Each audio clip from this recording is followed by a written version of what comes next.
안녕하세요. 사연에 빠지다의 DJ 민영입니다. 오늘도 두 가지 사연이 준비되어 있으니 끝까지 함께 해주시고요. 그럼 오늘의 사연 바로 시작해 볼게요. 이렇게 만나서 반갑습니다. 이제 윤석열 법이라고 하는 만 나이로 치면 45세가 된 여자이고 일하고 있는 엄마입니다. 제 성격이 시시콜콜 제 이야기나 고민 이야기를 어디 나가서 하질 못해요. 일하랴 집에 오면 애들 밥에 빨래 설거지 등 집안일을 하느라고 24시간 돌아가는 편의점 같은 생활을 해서 정신적인 여유가 없어요. 당연히 친구를 만나거나 모임에 나가서 속풀이할 시간은 엄두도 못 내죠. 그래서 늘 마음속으로 혼자 앓고 고민하는 성격입니다. 남편은 뭐 아시잖아요. 남의 편인 거요. 쓸쓸한 현실이지만요. 그렇게 혼자서 슬픈 일도 삭히고 힘든 일도 꾹꾹 참고 그렇게 살다가 이 나이가 되고 보니 많은 것이 허망하고 공허하더라고요. 최근 들어 알게 된 이 유튜브에서 많은 분들의 사연을 듣다 보니 저도 참 공감하면서 손을 탁탁 치게 되고 댓글에 좋은 이야기가 많아 자꾸자꾸 찾게 됩니다. 요즘 제 힐링의 시간이에요. 사연에 빠지다. 그러다가 최근 제가 많이 고민하고 있던 일이 있어 저보다 인생 선배가 많으신 이곳에 제 사연을 올리게 되었어요. 간곡한 마음으로 한자 적어볼 터이니 제 이야기에 대한 쓴소리, 공감, 다양하게 댓글로 남겨주시면 감사하겠습니다. 저는 부모님 슬하에 언니, 남동생 이렇게 3남매의 둘째로 태어났어요. 평범하게 잘 살았던 우리 가정에 먹구름이 들이우게 됩니다. 제가 중학교를 다닐 무렵인가요? 아버지가 하시던 가게가 문을 닫게 됩니다. 아버지는 옛날부터 초등학교 앞에서 작은 서점을 하셨어요. 아버지의 서점은 단순히 우리의 생업수단을 넘어 우리에게는 놀이터와 같았습니다. 저와 남동생은 어릴 때부터 아버지의 서점에서 책도 나르고 먼지가 뽀얗게 쌓인 재고 책들을 하나씩 닦아가며 서점 일을 도왔습니다. 당연히 서점에 있는 책도 보면서 책을 가까이 하며 자랄 수 있었죠. 그런 환경 덕에 저는 지금도 가방에 늘 책 한두 권을 넣고 다니면서 출퇴근길이나 잠시 짬이 날 때면 어김없이 책을 꺼내들어 읽곤 합니다.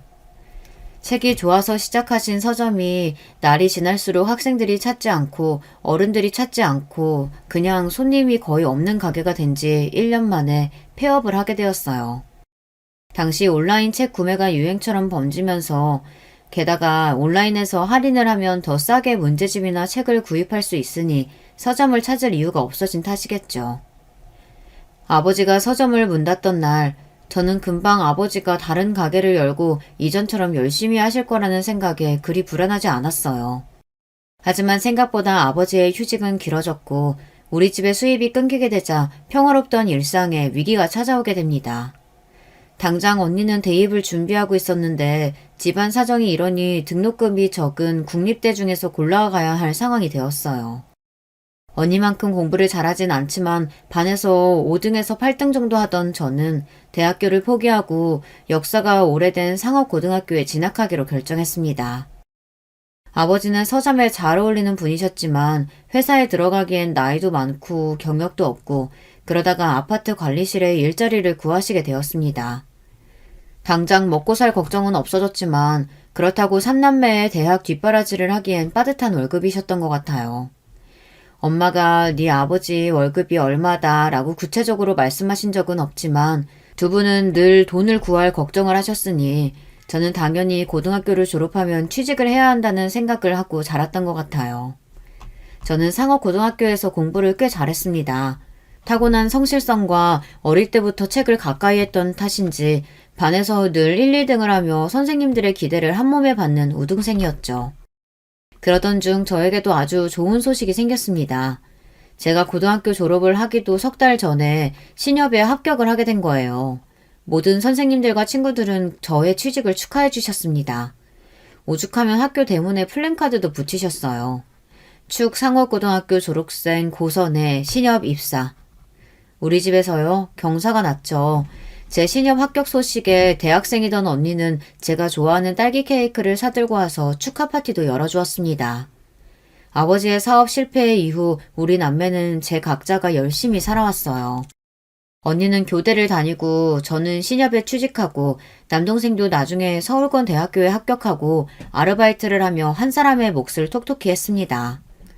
저는 은행을 다니면서 번 월급 중 100만 원은 부모님께 드리고 100만 원은 저축하며 남은 돈을 용돈으로 사용하고 지냈어요. 그러다가 제 나이 26살 때가 되었을까요? 제가 한참 일하고 있는데 어떤 청년이 번호표를 들고 찾아왔습니다. 어서오세요, 고객님. 무엇을 도와드릴까요? 네, 저 여기서 적금 하나 들려고요. 저는 그 청년의 적금 가입을 도와주는 업무를 하고 있었어요. 그런데 그 청년은 자꾸 저를 흘끔거리고 쳐다보는 것이었어요. 속으로 아유, 내 미모에 또 반했구만. 어제처럼 머리 벗겨진 아저씨가 아니라서 기분은 좋네. 하고 대수롭지 않게 생각하고 적금 통장을 만들어서 보내드렸습니다. 그런데 그 청년이 오는 것은 그날만이 아니었어요. 그 다음날도 또 그 다음날도 3일 연속 우리 은행에서 게다가 번호표도 서너 장 뽑아놓고 다른 창구 번호가 뜨면 안 가고 제 창구인 5번만 기다리는 거예요. 이제 확신이 들었습니다. 아, 이 남자가 나한테 마음이 있구나. 하지만 이 남자는 계속 적금, 자유예금, 청약저축 이렇게 금융상품 개설만 할 뿐 저에게 전화번호를 묻거나 차 한잔 하자거나 어떤 개인적인 이야기도 하지 않는 거예요. 이쯤 되고 보니 이제 저도 이 남자가 신경이 쓰이는 겁니다. 찬찬히 보니 키는 176cm 정도의 중간 이상 되는 키로 검은 뿔테를 쓴 괜찮은 얼굴이었어요. 몸매는 뚱뚱하지도 마르지도 않은 적당한 체형이고 늘 파란 넥타이를 맨 깔끔한 정장 옷을 입고 있었고요. 나이는 저보다 3살 많고 주소도 바로 옆 동네였어요. 직장은 우리 은행 인근의 한 중견기업 대리였고 게다가 이름도 저는 알죠. 제가 어떻게 이 남자의 신상을 이렇게까지 알 수 있을까요? 맞습니다. 저는 은행에서 이분의 통장을 개설하면서 여러 가지 인적사항을 볼 수 있으니까요. 그러니까 이 남자가 어떤 사람인지 무슨 일을 하는지 등 이야기하지 않아도 알 수 있어요. 신원이 확실한 괜찮은 사람이라는 것도요. 그렇지만 이 남자가 진짜 은행에 관심이 있는 건지 나한테 관심이 있는 건지는 아직 모르겠어요. 옆에 친한 언니가 매일 놀렸습니다. 고석이 그 뿔테 남자 오늘도 오려나? 왜 아직도 고백을 못한다니? 아이 참 언니 그냥 고객님이세요. 놀리지 말아요. 그렇게 매일 출근 도장을 찍던 그 청년이 일주일 만에 처음 제게 말을 걸었습니다. 저 고선혜 씨, 제가 왜 매일 여기에 오는지 눈치채셨죠? 당연히 눈치챘죠. 언제쯤 말을 거나 했어요. 하지만 저는 무슨 말인지 모르겠다는 듯 내숭을 떨며 가만히 있었어요. 전 이석훈이라고 합니다. 이미 제 이름도 아실 테죠. 선혜 씨가 자꾸 생각나고 보고 싶어서 매일 여기에 왔습니다. 혹시 사귀는 남자 있으신가요? 없다면 저랑 5번만 데이트하시죠.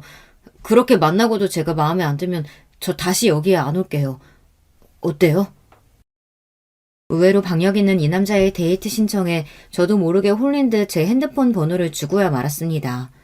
좀 더 내숭도 떨고 튕기기도 했어야 하는데 긴 세월 남자친구가 없어서 너무 쉽게 넘어가 버렸나 봐요. 그렇게 저는 석훈 씨와 데이트를 했고 5번이 넘고 10번이 넘고 거의 10개월 동안 사귀게 되었습니다. 그렇게 만나다 보니 어느 순간 결혼식까지 올리고 있더라고요.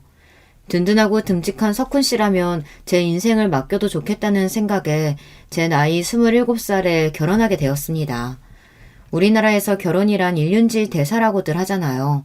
그런 만큼 더 신중하게 석훈 씨라는 사람 말고 그를 둘러싼 가족들에 대해 알아보고 신중하게 생각했어야 했는데 이런 후회가 되네요. 석훈 씨의 가족은 시아버지, 시어머니, 그리고 남동생 둘 이렇게 5명이었어요. 제가 결혼할 당시에는 남동생, 그러니까 도련님들은 미혼인 상태였어요. 시부는 60대의 연세로 원래 대대로 시골에서 농사를 지으셨다고 합니다. 그러다가 10년 전쯤 농사를 짓던 논이 아파트가 지어진다고 해서 평당 50만 원씩 보상금을 받으셨다고 해요. 과수원 땅값이 얼마 안 하던 때에 횡재하신 거죠.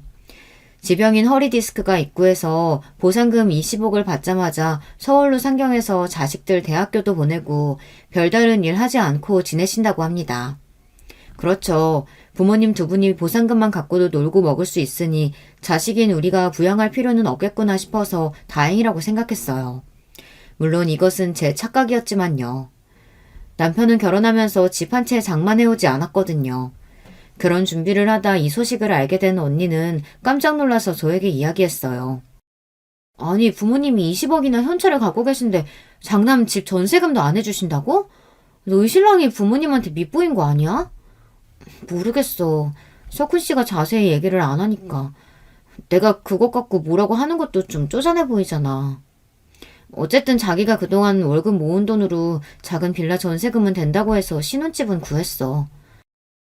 그런데 예비 시모는 저에게 예단금으로 1,500만 원, 부모님 사시는 곳에 김치냉장고 놔줘야 하고 부모님 한복과 시동생들 양복, 그리고 구두, 그리고 본가에 잔칫날 쓸 음식 비용 200만 원을 달라고 요구하셨어요.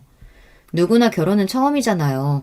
저는 뭔가 억울한 듯 싶었지만 제가 그동안 모은 적금으로 다 충당할 수 있었기 때문에 별다른 말 없이 예비 시모의 요구를 받아들였어요.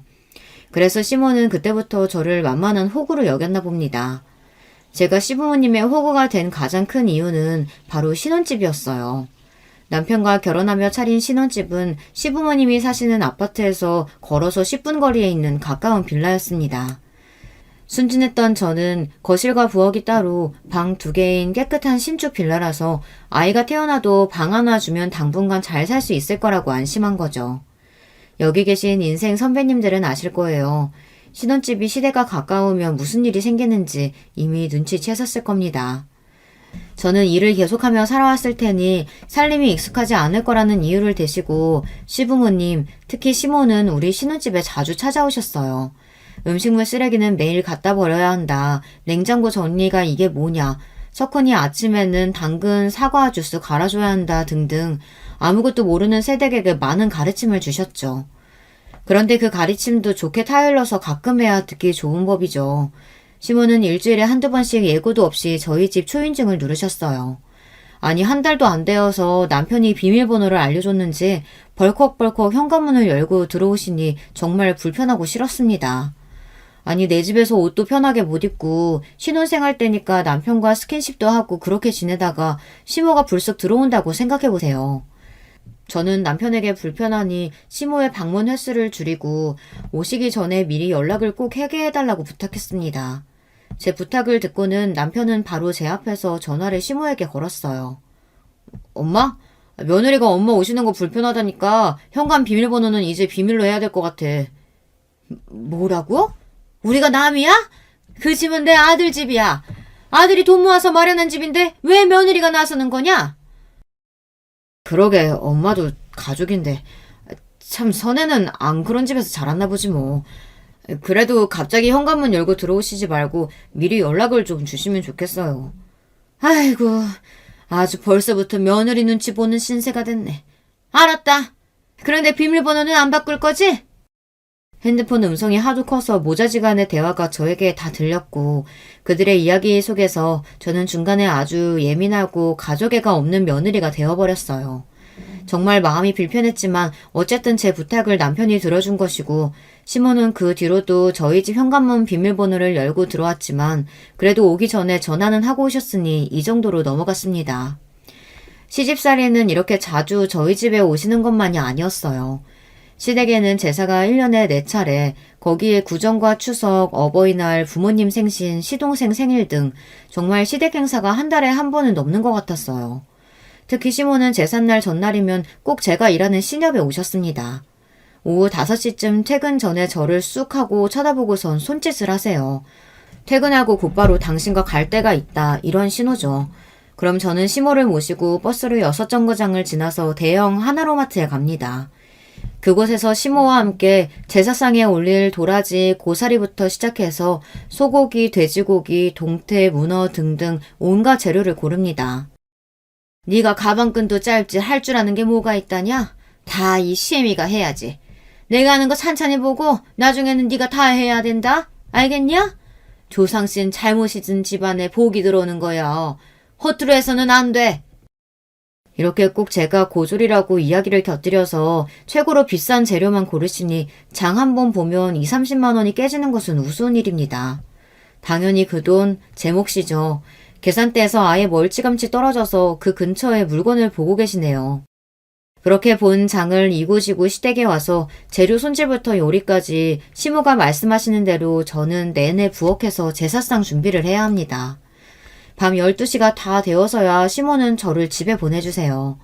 그나마 다음날 출근할 수 있는 배려라고 말씀하시면서요. 그러고 나서 다음날 본 제삿날에는 퇴근하자마자 총알같이 시댁에 뛰어와서 남은 제사상 준비를 하고 시댁 식구들이 모두 모여 제사를 올립니다. 요즘 같은 시대에 이렇게 1박 2일에 걸쳐 제사를 1년에 4번이나 하니 저는 정말 제사가 너무 두려운 겁니다. 우리 친정집에서도 제사는 명절과 1년에 한 번 드렸을 뿐인데 정말 너무한 처사가 아닌가 싶어요. 그나마 제가 위안을 삼는 것은 시모의 불평이었죠. 영감, 내가 언제까지 이 제사 치르느라 골병을 들어야겠어요? 이제 둘째, 셋째 며느리도 들어오고 하면 일할 사람이 셋이나 되니까 그땐 내가 물러나도 되려나? 아니 첫째 며느리가 하는 거 보니까 셋이나 돼도 음식이며 다 내가 가르쳐야 할 것 같아요. 영감, 언제 제사 좀 줄일라오? 아, 언젠가는 제사가 좀 줄겠구나. 그리고 나와 같은 처지에 공감해줄 동서들이 생기는구나 하고 좋은 날이 오기를 기다렸죠. 그렇게 시간이 지나고 결혼한 지 2년 만에 우리 첫째 딸이 태어났어요. 예쁜 딸아이를 안고 병원에 있는데 시부모님이 오셨어요.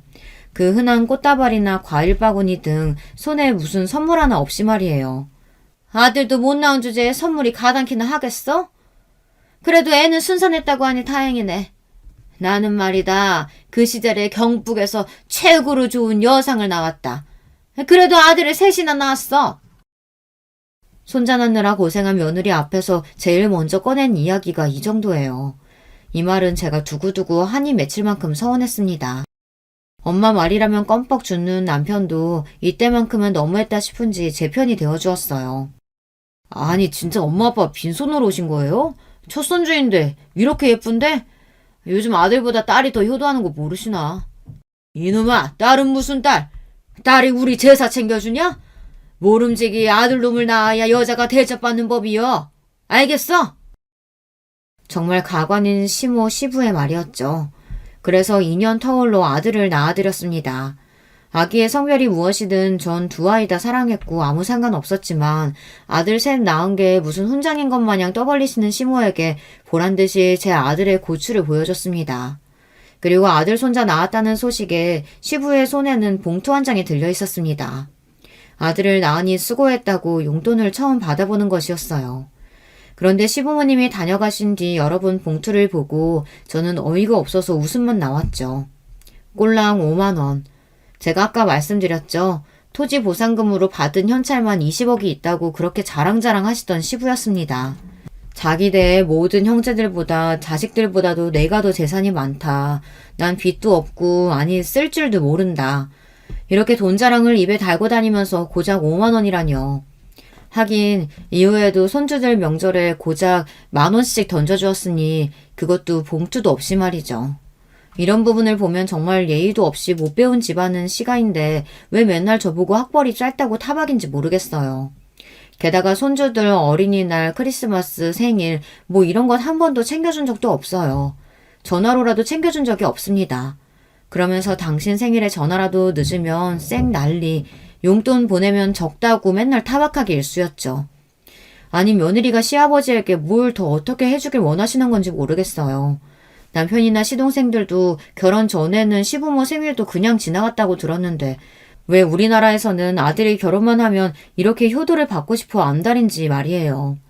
게다가 당신이 자수성가해서 모은 돈도 아니면서 70 넘어서까지 자식들에게 하는 이야기의 대부분은 돈에서 시작해서 돈으로 끝난다니까요. 은행 다니는 며느리 봐서 난 용돈 좀 넉넉히 줄 알았지. 에휴, 네가 나한테 해준 게 뭐가 있냐? 생일이나 명절에 꼴락 30만 원 준 것밖에 더 있냐? 말이 30만 원이죠. 한 달에 몇 차례 장 보는 거며 제사 준비며 아프시다고 병원 가실 때 등등 돈 필요할 때마다 그 많은 자신의 돈은 꼭꼭 숨겨놓고 우리 돈만 쓰려고 하십니다. 이렇게 시부모님에게 들어가는 돈만 해도 매달 50만 원은 넘을 것 같아요. 가구나 가전제품 혹은 아파트 수리비라도 나가는 달이면 몇백만 원이 들어가죠. 그렇게 인색한 시부가 너무 얄미웠습니다.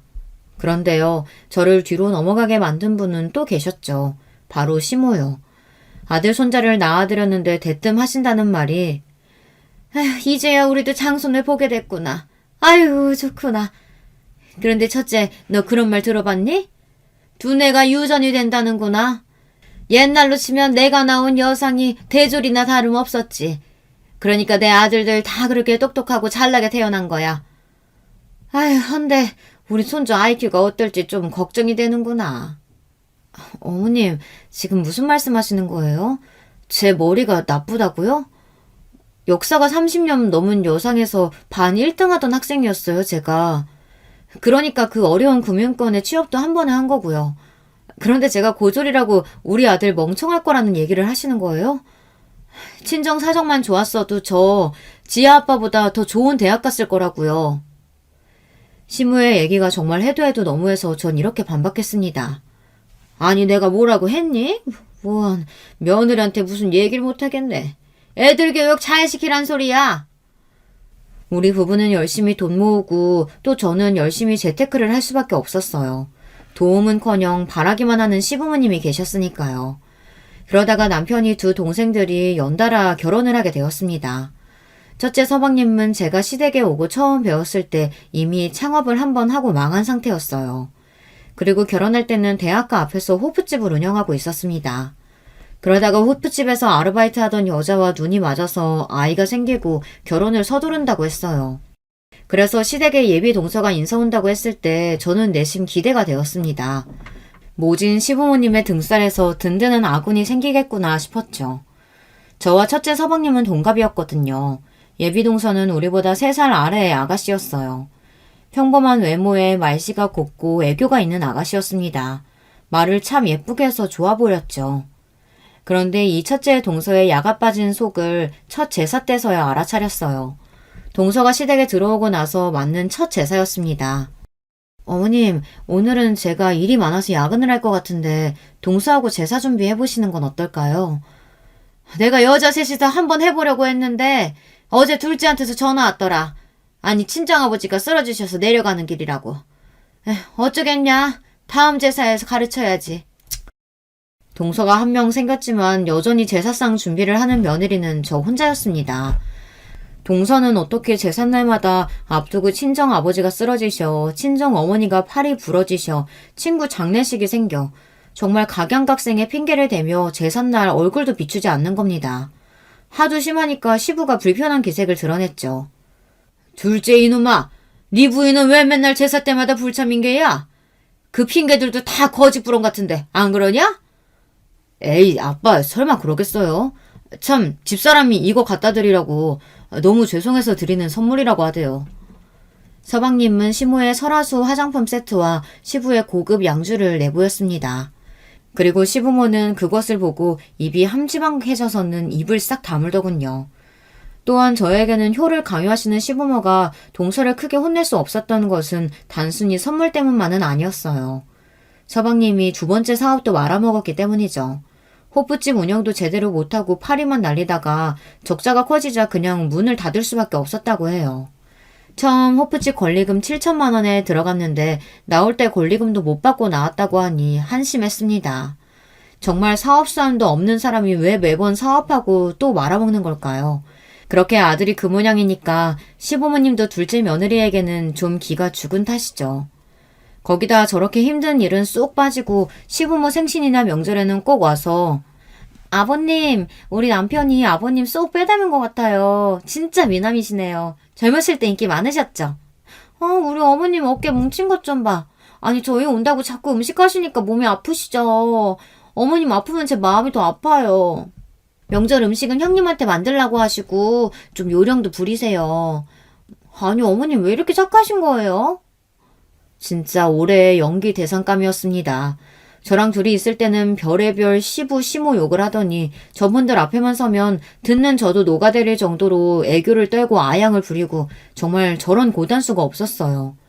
저런 여우 같은 첫째 동서에 지친 저는 둘째 동서라도 제대로 들어왔으면 했어요. 그런데 이번에는 글쎄 상여우가 아니라 상곰이 온 거예요. 막내 서방님은 명문대를 졸업하고 변변찮은 직장에 가느니 과외나 학원 강사를 하겠다고 나섰어요. 그래서 학원에서 영어 강사로 돈을 벌고 있었는데 그 학원에서 만난 수학 강사 선생님과 사귀다가 결혼을 하게 된 거예요. 그리고 동서는 서방님보다 1살 연상이었습니다. 막내 동서는 강사라는 직업 때문에 낮밤이 바뀌어서 전화를 못 받는다며 시부나 시모의 전화도 가뿐히 씹어주는 아주 담력이 큰 여자였습니다. 뿐인가요? 제사에 온 적은 제가 결혼한 지 17년 동안 3번도 안 될 거예요. 명절이나 시부모님 생신 때 와서도 늘 뚱한 표정으로 가만히 앉아만 있습니다. 우리 시부 아시잖아요. 결혼해서 17년간 그 입에서는 돈소리가 아니면 말이 안 나오거든요. 그럼 막내 동서는 조용히 입 다물고 듣고 있다가 아버님 손에 봉투 하나 쥐어주고 자리를 일어나 버립니다. 그 봉투에는 한 50만 원쯤 들어있는 모양이에요. 그러면 시부도 아무 소리 안 하고 안방으로 들어가십니다. 시모도 마찬가지예요. 그런데 부엌에서 일하고 있는 저는 정말 복장이 터집니다. 형님 동서를 떠나서 같은 여자로서 누가 부엌에서 고생하고 있으면 그래도 함께 일을 돕겠다는 신용이라도 하는 게 정상이 아닌가요? 이 막내 동서는 이 집에 부엌이라는 곳이 있는지도 모르겠다는 듯이 거실 소파와 북박이로 앉아서 TV만 보고 있습니다. 답답한 마음에 제가 부엌에서 같이 일 좀 하자고 이야기하면 저 과일 안 먹는데요? 과일 안 깎아봤어요. 저 설거지 못하는데요. 그래서 집에서도 배달 음식밖에 안 먹어요. 이 얘기에 시모가 한마디 거드십니다. 아니 네가 아무리 학원 일로 바쁘다고 해도 그렇지 배달 음식이 뭐냐? 남편 몸 상하게. 남자는 설거지 못해요. 제가 석주 씨한테 설거지 하라고 하니까 자기가 먼저 배달시키자고 하던데요. 이렇게 대답하고는 그 이후에 시모 잔소리와 타박은 가뿐히 무시해줍니다. 두 동서 모두 대단한 여자들이 들어왔어요. 아이고 제 팔자는 왜 이럴까요. 저를 돌아버리게 만드는 것은 다름 아닌 시모의 비교질이었어요. 동서들은 모두 대학을 졸업했거든요. 특히 막내 동서는 스카이라고 하는 명문대를 졸업했어요. 이제 시모는 가만히 있다가도 역시 배운 사람은 달라. 아니 둘째가 어쩐 일로 이번 생일에 제주도 여행을 보내주겠다네?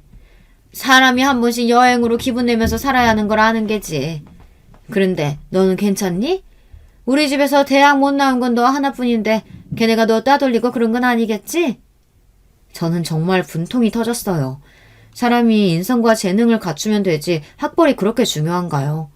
이번에 오송 지하차도에서 여러 생명을 구하신 분도 14톤 화물 기사였어요. 배움이 짧더라도 자기 일 묵묵하게 하며 구슬땀 흘리는 좋은 분들이 많은 세상이잖아요. 이 집에서 저만큼 집안 대소사 챙기는 사람도 없고요. 저 신협에 20년 넘게 다니면서 차장 달고 월급이 웬만한 대기업 차장급 저리가라입니다.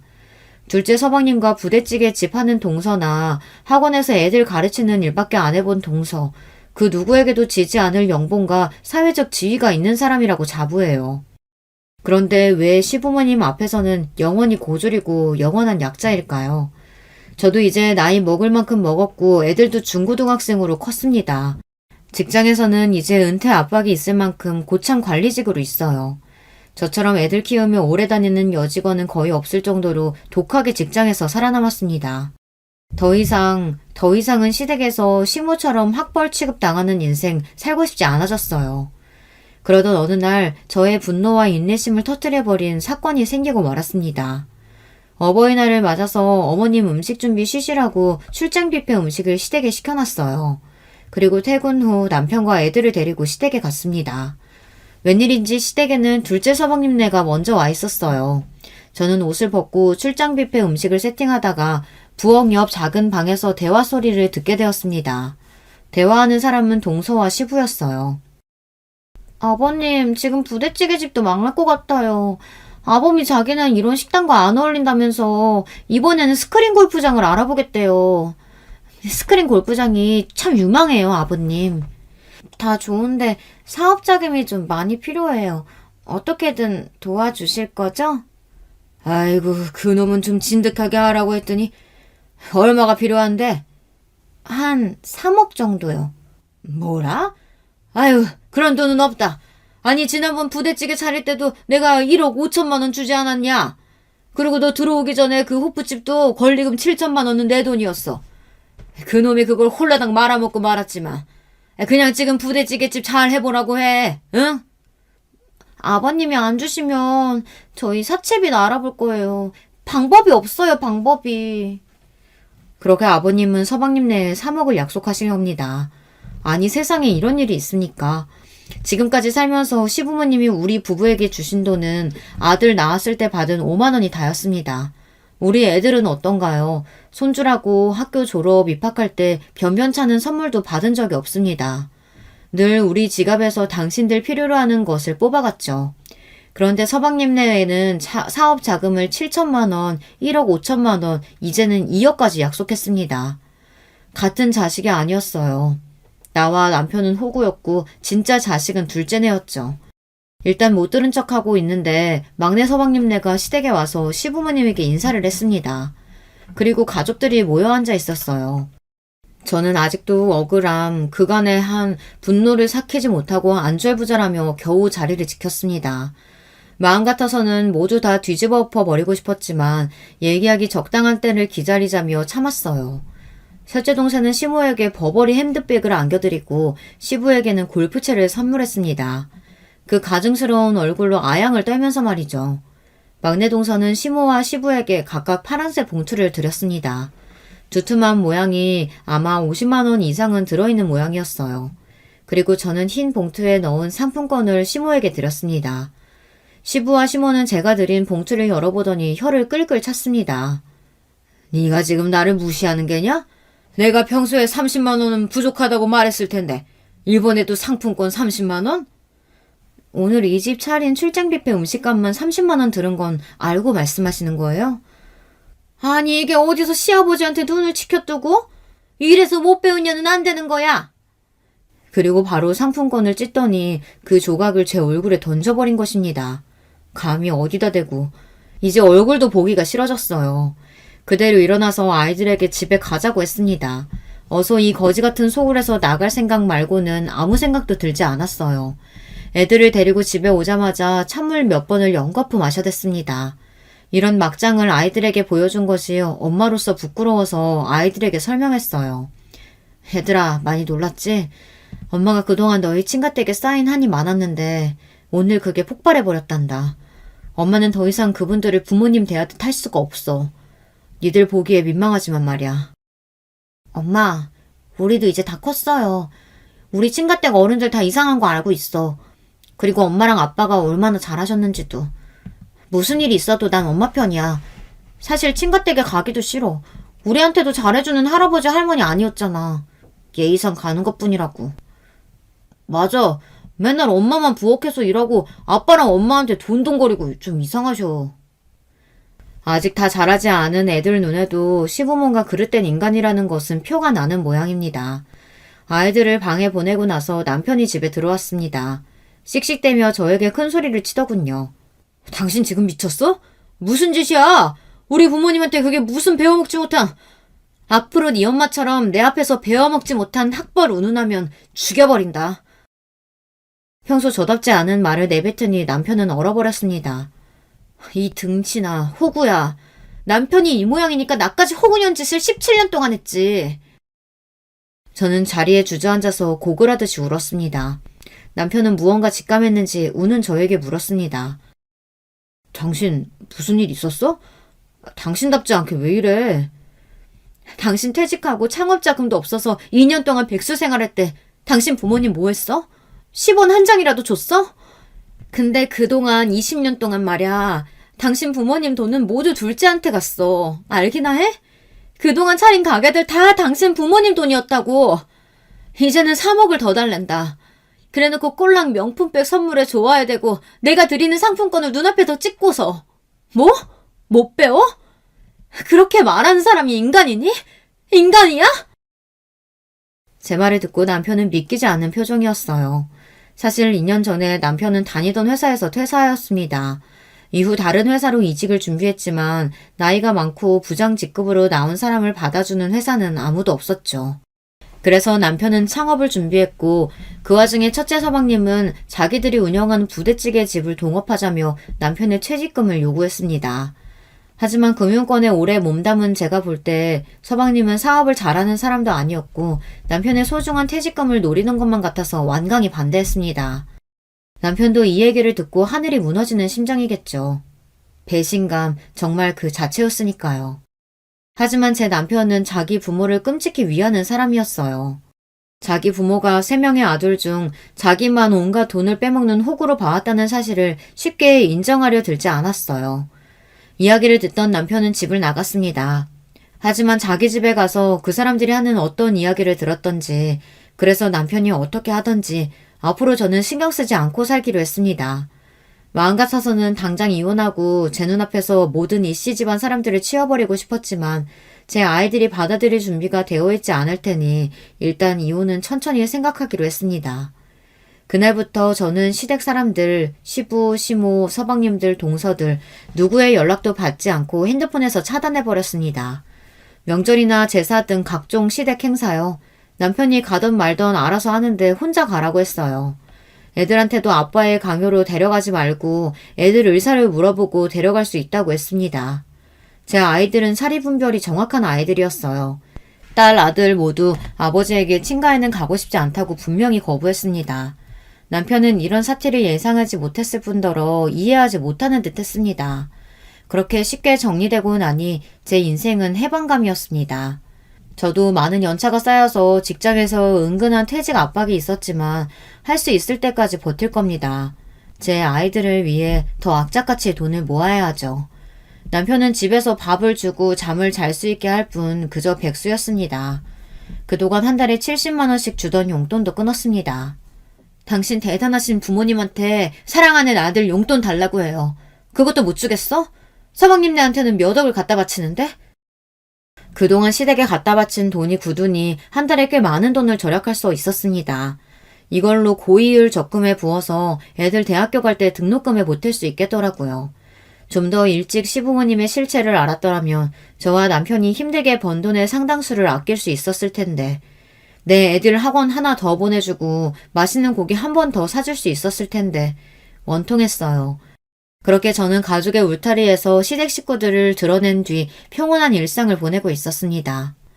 그런데 어느 날 남편이 전화해서 다급한 목소리로 얘기했습니다. 아빠가 교통사고를 당하셨대. 뒤에 차가 받았다는데 가뜩이나 디스크 있는 양반이라 지금 허리에 심각한 손상을 입은 것 같아. 병원으로 와줄 수 있어? 아무리 미운 시부라지만 사람이 사고를 당했다는데 안 가볼 도리가 없었어요.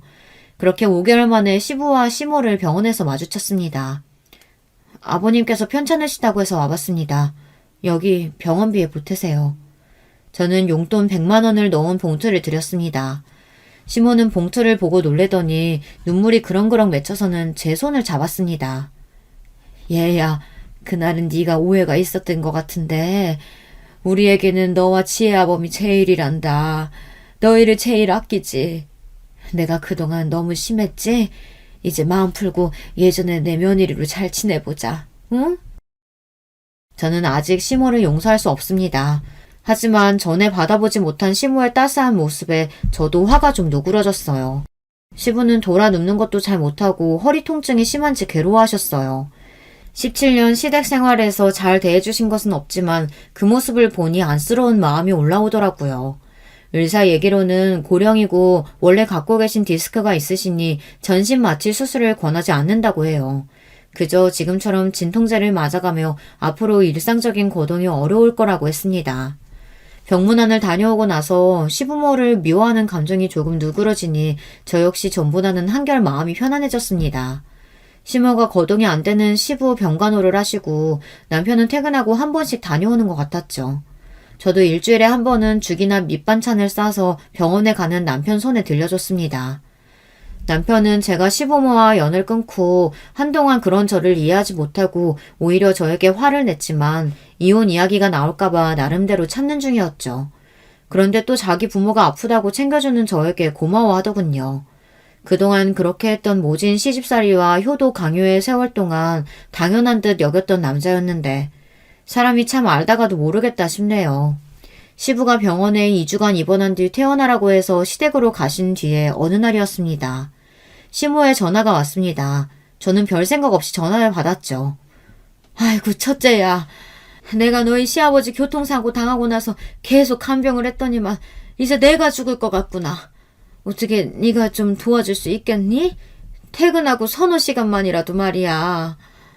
어머님, 그건 좀 어려울 것 같아요. 저도 이제 차장급이라서 실적 압박이 있고요. 일이 많아서 일찍 퇴근하기 어려워요. 간병인을 고용해 보시는 건 어때요? 간병인? 간병인 쓰면 얼만데? 그 간병인비 대줄래? 사람이 오냐 오냐 하면 가진 것을 다 달라고 한다더니 요즘 제가 전화도 받아주고 하니까 다시 예전처럼 호구로 보시는 모양이네요. 아니요, 어머님. 제가 말씀드렸잖아요. 지금까지 저희 도와주신 거 1원도 없으시고 전 앞으로 기본적인 도리만 할 겁니다. 그간 챙겨주신 둘째 아들에게 얘기해보세요. 설마 몇 억이나 받아놓고 그깟 간병비 안 드릴까요? 시무는 그 뒤로도 저를 설득했지만 끝까지 거절하고 전화를 끊었습니다. 아니, 상황이 그렇지 않나요? 창업자금을 그렇게 받은 자식이 부모님은 모시지 못해도 간병비는 드릴 수 있는 거 아닐까요? 그런데요, 며칠 뒤부터 제 복장을 터지게 하는 일이 벌어졌습니다. 남편이 매일 9시부터 저녁 6시까지 시부를 간병하러 가는 거예요. 아들 본인이 효도하겠다는데 거기에 뭐라고 하는 게 참 어렵더라고요. 하지만 이 시부모는 퍼주는 아들 둘이나 있건만 또 첫째에게만 효도를 강요하고 있고 등신같이 그것을 따르는 남편을 보고 있자니 너무너무 답답했습니다. 게다가 이 남자가 지금 다른 직장에 취직하거나 창업 준비를 열심히 해야 할 때 가족의 생계를 나몰라라 하는 거잖아요. 저는 첫째 동서에게 전화를 걸었습니다. 어머, 형님 그날 그렇게 나가고 나서 시댁이랑 인연 끊은 줄 알았는데 어쩐 일로 저에게 전화를 다 하셨어요? 인연 끊고 싶어. 그런데 지금 이 상황은 말이 안 되잖아, 동서. 그날 나 다 들었어. 서방님이 그동안 창업자금을 몇 억씩 받아갔다면서 재산이나 병원비 등 우리가 효도는 다 해놓고 엉뚱한 자식이 돈은 다 쓰더라. 그런데 내가 눈이 안 뒤집히겠어? 아, 들으셨구나. 그런데 형님, 저희 사정이 워낙 안 좋고 오죽 힘들면 그 짜디찬 시부가 도와주시겠어요. 정말 힘들거든요, 지금도. 그건 동선의 부부가 할 일이고 내가 전화한 용건은 따로 있어. 지금 시부 병간호를 심호도 못하시겠다고 해서 지혜 아빠가 가서 하고 있는 거 알고 있으면서 서방님이랑 동서 지금 나몰라라 하는 거야? 아, 저희도 도와드리고 싶은데 가게 일이 팔이 날려서 폐업한다면서 무슨 가게 일이야. 딴 말 없어. 간병에 쓸 거니까 새 아들이 나눠서 내도록 해. 그렇게 알고 있어. 그 뒤로 동서가 뭐라고 말하든 저는 전화를 끊었습니다. 막내 동서에게도 같은 이야기를 했고 막내 동서는 그래도 순순히 나눠내겠다고 하더군요. 그렇죠. 자기들이 직접 와서 간병하는 건 꿈에도 생각하고 있지 않은 듯 했어요. 그렇게 돈을 모아서 간병인을 시댁에 보내놓고 지혜 아빠에게 빨리 취직하는 일에 집중하라고 했습니다. 지혜 아빠는 그 이기적인 동생들에게 간병비를 얻어낸 것이 신기했던 모양인지 저를 약간 존경스러운 눈빛으로 보더군요. 그러다가 1달 반 정도 지났을까요? 저는 피가 거꾸로 솟는 일을 당하게 됩니다. 급한 심호의 호출에 남편과 시댁에 갔어요. 내가 미쳐버리겠다. 니네가 붙여준 조선족 간병인 내쫓았어. 그런 이상한 사람 말고 우리나라 사람으로 새로 구해줘라. 어머님, 한국 사람 간병인은 지금에 100만 원은 더 써야 구할 수 있어요. 어머님 혼자 간병 못하시겠다고 하셔서 간병인 붙였는데 웬만하면 그냥 참고 쓰시죠. 아니, 내 집에 그런 사람을 들이라고? 나랑 네 아버지랑 말도 섞고 네 아버지 몸도 만져야 되는데 아유 싫다. 아주 불쾌해. 한국 사람으로 들여다오. 그럼 서방님들이나 동서한테 말하세요. 저는 그동안 드렸던 간병인비도 이제 못 드릴 것 같네요. 지혜 아빠 수입 끊긴 지 2년 정도 된 거 아시죠? 누구보다 지금 어렵고 도움이 필요한 사람은 바로 첫째 아들이에요. 그런데 계속 이렇게 요구만 하시면 어떻게 해요? 듣자 하니까 맏며느리란 것이 말하는 것 좀 봐라. 너 그렇게 네 맘대로 굴다가 내 재산 한 푼도 못 준다. 응? 그러게 말이야. 아버지가 아프신데 며느리라고 하는 말이? 이래서 못 배운 거는. 그때 의외로 남편이 버럭 화를 내는 거예요. 정말 너무하시네요, 어머님. 그 말 때문에 지혜 엄마가 가슴에 한이 맺혀서 염 끊으려고 했던 거 잊으셨어요? 지혜 엄마 불쌍한 사람이에요. 제가 두 분 말씀만 따르고 효도한다고 이 사람 생일에 좋은 선물 해준 적도 없고 우리 집 제사랑 모든 일을 이 사람만 했어요. 지금 동생 2새끼나 있고 재수씨 2이나 있는데 걔네가 두 분한테 뭐 해줬어요? 저도 지금 2년 동안 백수로 남편 노릇 못하고 있는데 두 분 간병까지. 이제 못 참겠습니다. 첫째 아들 없는 셈 치고 사십시오. 지금까지 저 바란 적 없이 두 분 모셨어요. 유산 필요 없으니까 마음대로 하십시오. 어차피 한 푼도 준 적도 없었는데 뭐. 그러고 남편은 제 손을 잡고 시댁 문을 박차고 나갔습니다. 불쌍한 내 남편, 제 앞에서는 티를 못 냈지만 자기 부모에 대한 원망이 아주 많은 것 같았습니다. 제가 봐도 정말 해도 너무하셨으니까요. 남편은 제게 그동안 정말 미안했다고, 앞으로는 우리 애들과 저를 위해서만 살 거라고, 금방 취직을 하든 창업을 하든 가장 노릇을 제대로 하겠다고 다짐했습니다. 저는 남편의 손을 꼭 잡아주었어요. 그 뒤로 어떻게 됐냐고요? 남자가 마음을 먹으면 정말 무섭더라고요. 남편은 그 뒤로 자기 부모의 연락도 동생들의 연락도 모두 받지 않고 정말 연을 끊고 살았습니다. 우리 집이 시댁과 발길을 끊은 뒤 얼마 전에 시모와 첫째 동서네가 웬 김치를 가져왔다며 현관벨을 누르는 게 아니겠어요? 하지만 저는 문을 열어주지 않고 그저 가시라고만 했습니다. 현관문에서 둘이 문을 쾅쾅 두드리고 사람 새끼 아니라면 욕을 하다가 돌아가더군요. 나가보니 김치도 대접 한 그릇 정도 그거 조금 가지고 와서는 그냥 부려먹을 호거가 필요해서 제 눈치 살피러 온 것 같았죠. 지금도 한 번씩 저에게 동서들이나 시모는 전화나 문자를 보냅니다. 심지어 막내 동서는 이런 문자를 보냈어요. 형님, 저는 형님 응원하는 사람이었는데 이렇게 되고 나니 너무 아쉽네요. 매일같이 시부모가 간병의 돈에 시달리고 있어요. 우린 저 늙은이들 못 모셔요. 간병도 못하고요. 부모님 유산 반 드릴 테니까 다시 와주세요. 속으로 참 비웃고 답장도 하지 않았어요. 여러분, 저와 남편은 어떻게 해야 할까요? 지금 이렇게 사니까 속은 정말 편한데요. 마음 한구석에는 그래도 부모인데 아프신데 싶고, 하지만 그 세월 동안 당했던 일을 떠올리면 아직도 손이 막 떨리고 있죠. 그냥 퍼주는 자식 따로, 희생만 강요당하는 자식 따로, 이런 걸 요즘 가스라이팅이라고 하더라고요. 잘한 놈은 계속 잘해야 하고, 한 번이라도 못하면 욕 뒤지게 먹고, 못한 놈은 계속 못하다가 어쩌다 한 번 잘하면 칭찬 배불리 먹고. 사실 저는 이제 친정 부모님께 못다한 효도하면서 살고 싶어요. 그리고 그 시모의 지겨운 학벌 타령, 그것 때문에 저까지 학벌 콤플렉스가 생길 것 같아요.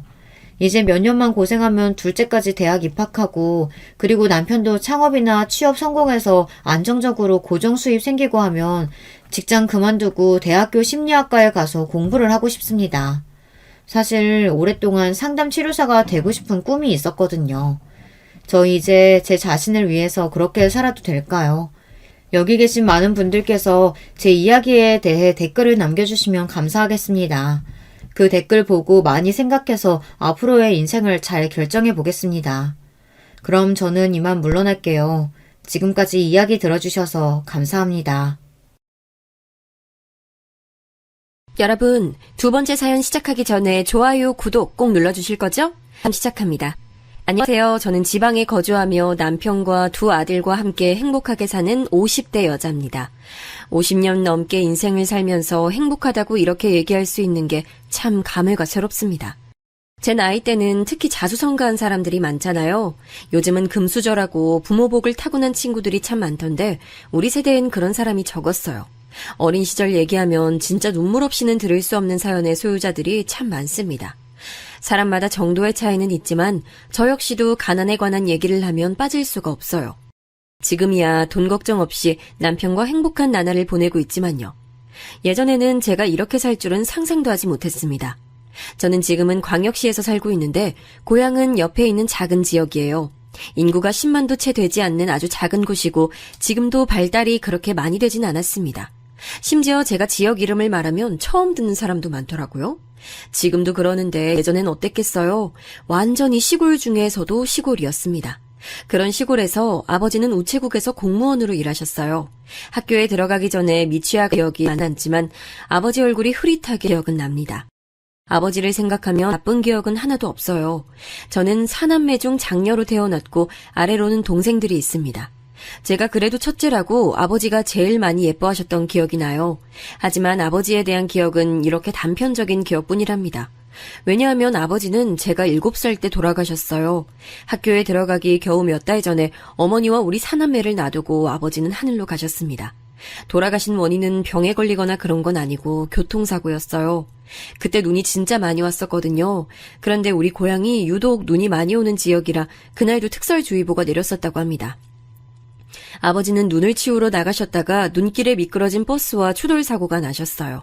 그리고 그 자리에서 바로 돌아가셨죠. 사실 너무 어릴 때라 그때의 기억도 잘 나진 않아요. 제가 기억나는 건 장례식장인데 어머니는 울다 지쳐 쓰러지셨고 아버지 쪽 친척들이 오셔서 저와 동생들을 보며 한숨 지으셨어요. 미수가 힘들어도 버텨야 해. 너무 어린 너한테 이런 말을 하는 것도 미안하다. 아유, 참 안 됐어. 고모가 제 어깨를 잡고 저와 눈을 마주치며 하셨던 말이 아직도 기억납니다. 아버지가 그렇게 돌아가시고 자세히는 기억하지 못하지만 우리 생활이 아주 달라졌던 것은 확실했어요. 원래도 그렇게 넉넉하게 사는 편은 아니었습니다. 그런데 유일한 수입원이었던 아버지의 월급이 아예 끊기니 정말 막막했죠. 어머니의 말을 빌리자면 너무 눈앞이 깜깜했다고 하시더라고요. 그도 그럴 것이 그때 우리 막내는 돌도 지나지 않던 갓난아기였습니다. 4명의 아이가 학교에 입학하지도 않고 너무 어려서 어머니는 진지하게 다른 집에 우리를 보낼 생각도 하셨다고 해요. 하지만 그렇게 됐다간 영원히 뿔뿔이 흩어질 수도 있다고 생각하셨답니다. 친척들이 처음엔 그래도 조금 도와주셨다고 하는데 그것도 당연히 한계가 있었죠. 결국 어머니는 고심 끝에 결정을 내리셨습니다. 우리 남매가 너무 어려 식당에 취업하거나 그럴 수도 없으셨어요. 특히 막내는 엄마의 손길이 너무 필요한 나이였죠. 그래서 어머니는 파출보로 일을 구하고 그 집에 사글세로 들어간다고 결정하셨습니다. 여기까지는 그럴 수도 있다고 생각해요. 하지만 문제는 그 집이 바로 제 친구 영인의 집이라는 점이었습니다. 영희는 저랑 어릴 때부터 같이 지냈던 소꿉친구였어요. 금지옥엽 외동딸이었고 아버지가 지역에서 돈이 많기로 유명한 사람이었습니다. 집에서 워낙 오냐오냐 자라서 눈물도 많은 영희는 친구들과 놀 때 마음대로 되지 않으면 그 자리에서 울어버리는 친구였어요. 샘도 많고 질투도 많아 자기가 항상 우두머리가 되어야 하는 아이였습니다. 그런 영희네 집으로 바로 우리 남매와 엄마가 들어가게 된 거였죠.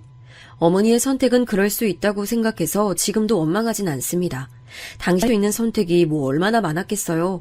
알고 지내던 집에 파출보로 들어가는 일도 절대 쉽지 않았을 거예요. 하지만 제가 그 당시 힘든 것도 사실이었습니다.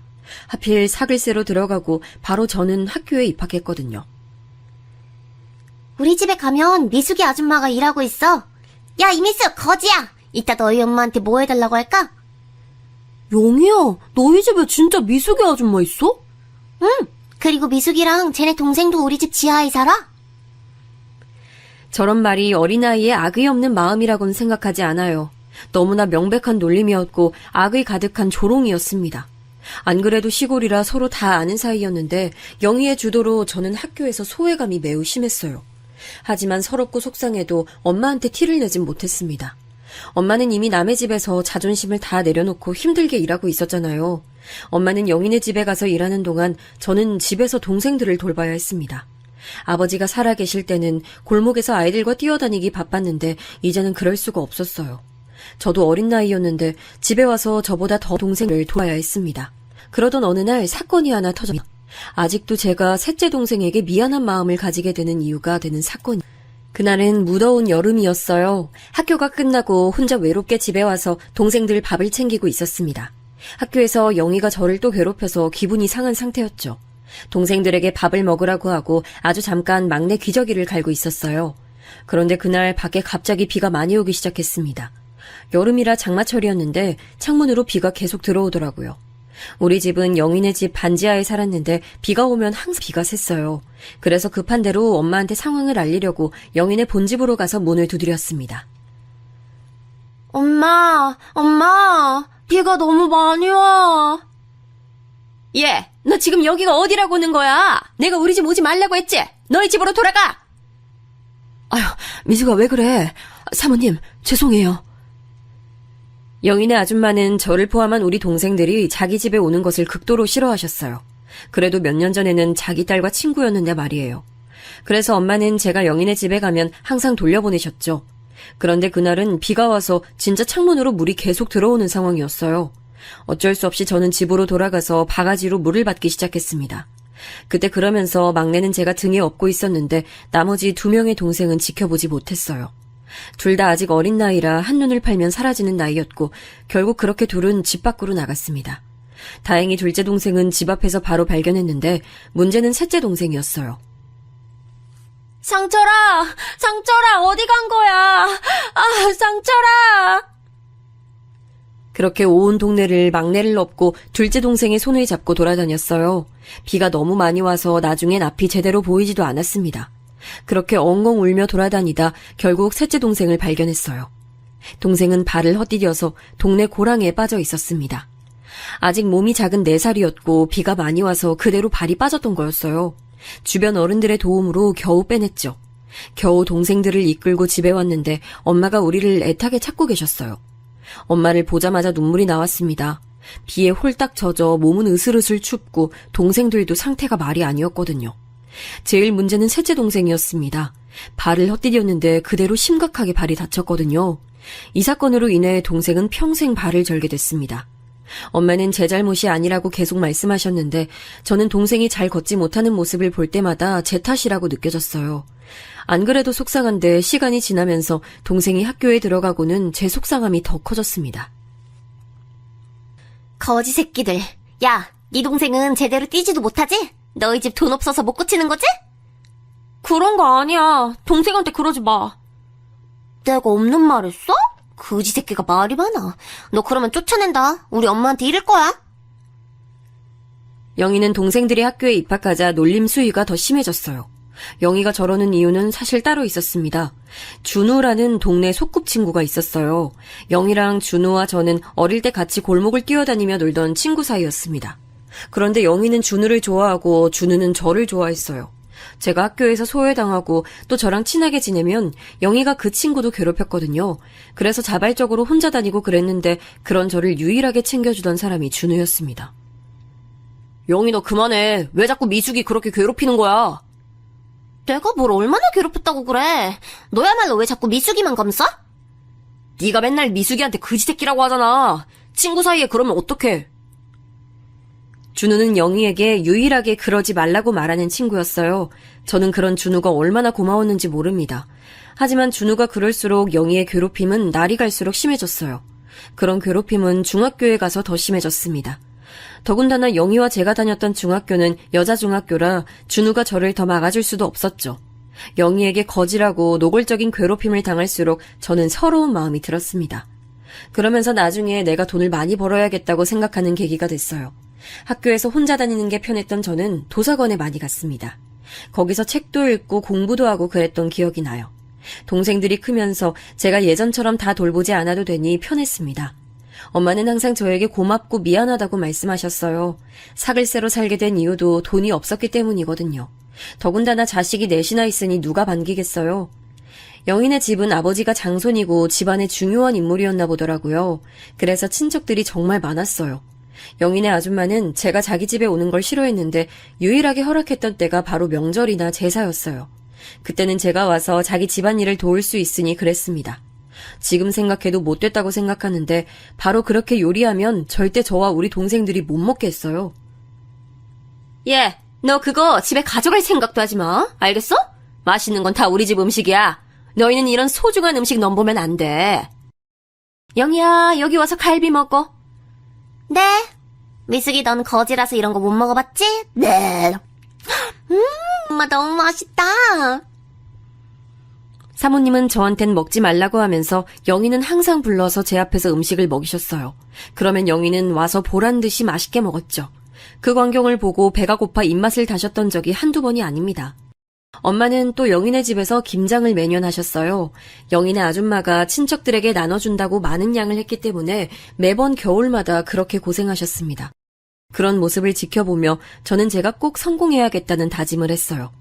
그러던 어느 날 엄마도 어느 순간 제가 영희에게 학교에서 괴롭힘을 받는 사실도 알게 되셨습니다. 미숙아, 아까 시장 갔다가 내가 무슨 소리를 들었는데 너 다친 거 그거 영희가 밀어서 그런 거라며. 왜 엄마한테 얘기를 안 했어? 엄마 속상할까봐 그랬어. 미안하다. 엄마가 진짜 너무 미안해. 아니야, 엄마. 난 괜찮아. 우리 그래도 서로 의지하며 버티자. 난 엄마가 있어서 좋아. 엄마는 그 모습을 보고 파출보이를 그만두고 사글세도 그만하려고 하셨어요. 하지만 현실적으로 우리 가족이 다 같이 살 수 있는 공간은 영희네 집이 최선이었습니다.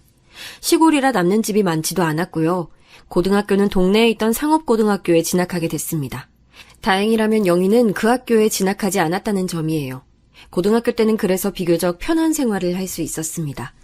다만 워낙 중학교 때까지 혼자 다니던 게 익숙해서 교우 관계를 원만하게 지내진 않았어요.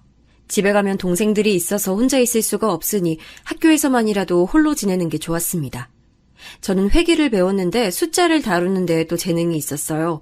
그래서 재밌기도 하고 할 게 딱히 없어서 공부를 되게 열심히 했습니다. 그런 저를 학교 선생님들이 많이 예뻐해 주셨어요. 덕분에 고등학교 때는 그래서 큰 무리 없이 생활을 할 수 있었습니다. 특히 제가 고맙게 생각하는 고등학교 담임 선생님이 계세요. 3학년 때 담임 선생님이신데 우리 집 가정 형편을 잘 알고 계셨어요. 미숙이는 진짜 선생님이 봐도 대단해. 동생들 돌보느라 힘들지? 지금 이렇게 공부하는 게 나중에 다 돌아올 거야. 이렇게 열심히 살면 절대 배신 안 해. 선생님은 저와 비슷한 가정환경 속에서 자라셨다고 해요. 그래서 유난히 저를 예뻐하셨고 도움도 많이 주셨습니다. 이 담임 선생님 덕분에 저는 졸업과 동시에 취업도 하게 됐어요. 다만 그 취업 자리가 제가 살던 고향이 아닌 바로 옆에 있던 대도시에 있다는 게 걸리긴 했습니다. 하지만 너무 좋은 조건이라 저는 영희네 집에서 나오게 됐어요. 안 그래도 영희네 집에서 동생들과 사는 집이 작았는데 저 혼자 살게 될 곳은 더 작았습니다. 고시원에서 살았기 때문에 제가 누우면 방이 꽉 차는 크기였어요. 회사는 중견기업이었는데 탄탄한 회사였습니다. 공장이 있는 제조업 회사였는데 저는 거기서 회계 일을 했었어요. 워낙 성격이 조용한 편이고 또 꼼꼼해서 시키는 일을 다 했습니다. 나중에 알게 된 사실인데 그때 텃세도 있었다고 하더라고요. 그런데 영희 덕분에 소외감과 외로움을 아주 어릴 때부터 알았던 저는 전혀 모르고 지나갔습니다. 그렇게 회사 일을 하며 퇴근하고 같이 회식도 하고 놀러 다니기도 했어요. 그러면서 월급을 받으면 제가 쓸 돈을 제외하고 죄다 엄마에게 보내줬어요. 동생들은 아직 학생이라 돈이 들어갈 곳이 많았거든요. 직접 돈을 벌어보니 느끼는 바가 많았습니다. 어릴 때는 막연하게 돈을 벌게 되면 좋을 것 같았어요. 그런데 직접 돈을 쓰게 되니까 더 바라게 되더라고요. 워낙 가난하게 자라서 쓸 줄도 몰랐던 저는 차곡차곡 모으기 시작했습니다. 돈 때문에 하도 서러웠던 일이 많아 일단 모으고 받은 거죠. 그렇게 돈을 모으는 재미에 빠지게 됐습니다. 돈을 모으는 것과 별개로 회사 생활을 하며 저는 연애도 시작하게 됐어요. 준우가 저를 좋아했던 것은 알아도 연애까지 이어지진 않았거든요. 그런데 회사에서 어떤 직원과 친해지게 됐습니다. 저보다 4살 많았던 그 직원은 딱 봐도 잘생기고 키가 컸어요. 적극적인 구애에 넘어가 사귀게 됐는데 성격도 아주 좋았습니다. 제가 집안 사정을 일부러 처음부터 말했는데 전혀 개의치 않는 태도를 보였어요. 그 모습을 보고 오히려 더 사랑에 빠지게 됐습니다. 그렇게 제 첫 남자친구는 지금의 남편으로 이어졌어요. 사실 결혼 생각이 전혀 없었던 저는 남자친구의 프로포즈를 받고 당황했습니다. 내가 오빠한테 우리 집안 사정 다 얘기했던 것 같은데 그래도 괜찮아? 무슨 상관이야. 사람이 좋으면 된 거야. 그렇게 저는 남편과 결혼하게 됐는데 반전이 있었어요. 평범한 사원인 줄 알았던 제 남편이 알고 봤더니 사장님 아들이었던 거예요. 저를 포함한 모든 직원이 전혀 모르고 있던 사실이었습니다. 그도 그럴 것이 사장님은 주로 공장에 계셨고 얼굴을 제대로 볼 수가 없었어요. 나중에 알게 된 사실인데 남편은 게다가 시어머니와 똑같이 생겼지 시아버지를 닮지는 않았더라고요. 아무튼 결혼 허락을 받으러 갔는데 그 집에서 사장님이 나와서 얼마나 놀랐는지 모릅니다.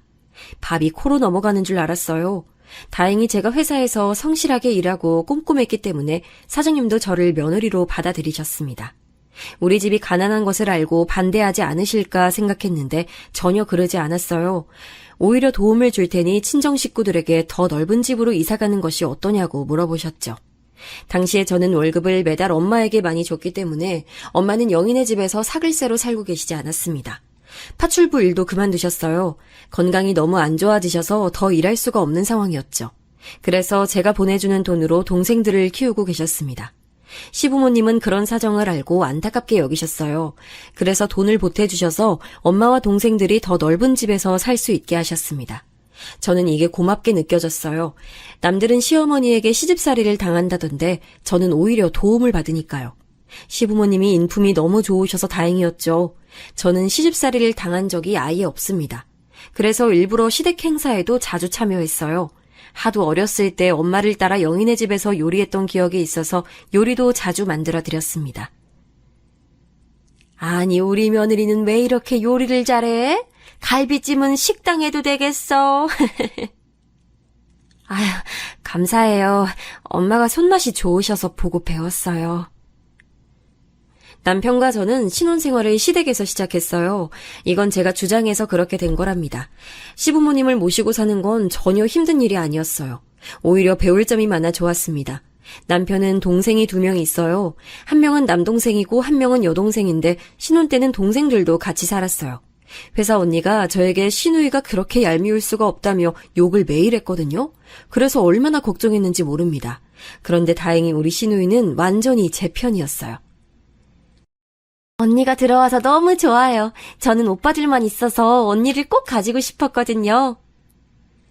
어찌나 말도 예쁘게 하고 애교도 많은지 시누이와 저는 자매처럼 잘 지냈어요. 결혼하고 직장을 그만뒀기 때문에 집에 있는 시간이 많았던 저는 시아버지의 돈으로 둘이 얼마나 놀러 다녔는지 모릅니다.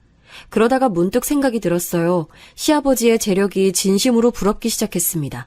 이렇게 딸과 며느리가 마음껏 놀 수 있게 하는 시아버지가 멋있었어요. 그러면서 어렸을 때 제가 돈 때문에 워낙 서러웠던 기억이 많잖아요. 그래서 그때부터 저는 돈에 관심이 생기기 시작했습니다. 정확히 말하면 투자에 관해 관심이 아주 많이 생겼어요. 시누이를 데리고 백화점에 가서 쇼핑하는 것이 아니라 저는 부동산 재개발 지역을 다니기 시작했습니다. 그러면서 주식에도 관심이 아주 많이 생겼어요. 전문 서적을 읽고 강연도 얼마나 많이 다녔는지 몰라요. 시누이는 제가 그런 곳에 다니니까 처음엔 흥미를 보이다 나중엔 언니 혼자 다니라고 하더라고요. 그래서 혼자 얼마나 많이 투자에 관해 알아봤는지 몰라요. 제가 그렇게 나오니까 시아버지가 의외로 되게 좋아하셨어요. 그래, 이번에 알아본 곳은 어떠니? 마음에 드니? 저는 꽤 괜찮다고 생각해요. 주말에 남편하고 같이 가기로 했는데 아버님도 같이 가실래요? 저와 시부모님은 그때부터 주말에 시간이 나면 땅을 보러 다니기 시작했습니다. 지방에 좋은 곳이 있다고 하면 같이 차를 타고 이동해서 보고 오곤 했어요. 그러면서 실제로 투자를 많이 했는데 성공률이 아주 좋았습니다. 제가 그런 식으로 알아보고 실제로 재산을 증식하니 시부모님은 대놓고 좋아하셨어요. 그러면서 본격적으로 시도해보라고 많이 지원해 주시기도 하셨습니다. 그리고 그렇게 번 돈은 다 제 것이라고 하셨어요. 실제로 제 덕분에 투자한 아파트가 값이 많이 오르자 그것을 다 제게 넘기셨습니다. 이렇게 행복하게 살다 보니 친정에도 지원을 많이 할 수 있었어요. 엄마는 파출부 생활은커녕 이제 집에 사람을 부르며 살고 계셨죠. 그 모습을 보면 얼마나 기뻤는지 몰라요. 미수가 정말 고맙다. 우리가 이렇게 살 수 있을 줄이야. 너한테 진짜 고마워. 행복하게 살다 보니 어느새 아들 2명도 낳게 됐어요. 시부모님이 좋으신 것과 별개로 어느 정도 남아 선호 사상이 계신 분들이었거든요. 제가 2명이나 아들을 낳으니 많이 기뻐하셨습니다. 그때는 그래서 제 인생에 행복만 남을 줄 알았어요. 친정에 돈도 많이 줘서 동생들과 엄마도 편하게 지내고 있었고요. 하지만 행복은 그리 오래 가진 않았습니다. 왜냐하면 시부모님이 갑자기 돌아가시게 됐어요. 언니, 어떡해요. 언니 지금 오빠랑 빨리 병원으로 와주세요. 어떡해. 갑작스런 신우의 전화에 놀라 달려간 병원에서는 시부모님이 누워 계셨어요. 아무리 울부짖어도 시부모님